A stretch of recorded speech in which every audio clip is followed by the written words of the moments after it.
think you should all give yourselves a round of applause. I'm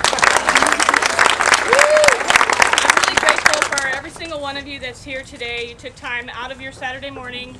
Many of you probably this is the only day you get to sleep in, and I'm just extremely grateful that you're here. Every single one of you equals freedom for me.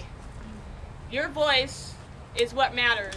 Just being here, even if you don't speak or if you don't tell anyone else, because you were here, it means great, great magnitudes to me and to many of the other people who are still in slavery. Whether it be labor or sexual exploitation, it doesn't matter. You all matter to us. And again, I thank you for coming out.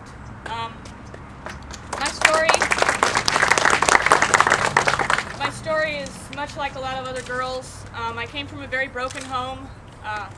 My mother left my father when I was very young, and she hooked up with a guy who decided he was going to sexually abuse me. That happened over the period of time from the time when I was 9 years old until I was a young teenager. When I ran away, I was in and out of group homes right here in the Inland Empire, and I ended up getting hooked up with some guys who took me to Los Angeles. When they took me to Los Angeles, they forced me into prostitution. I went to different parties and was the object of the party for however many people decided that they wanted to use me.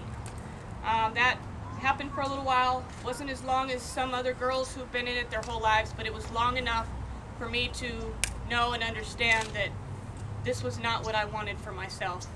Although I thought that I had no control over whether I was going to stay there or not. When I thought I was going to get away, I was actually being trafficked into Las Vegas with a different pimp. And I was there just for a brief period of time, and when I tried to get help, they arrested me and threw me in juvenile hall. They treated me like dirt and basically made me feel like it was my fault.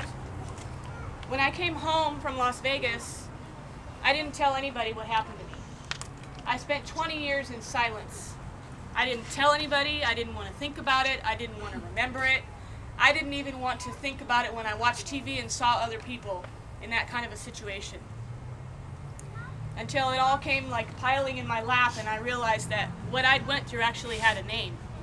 And when I realized that, I said, oh my gosh, I can't know that there's some other girl out there that's going through what I went through that has the same feelings that I had. I can't know that and sit down and do nothing about it. Yes.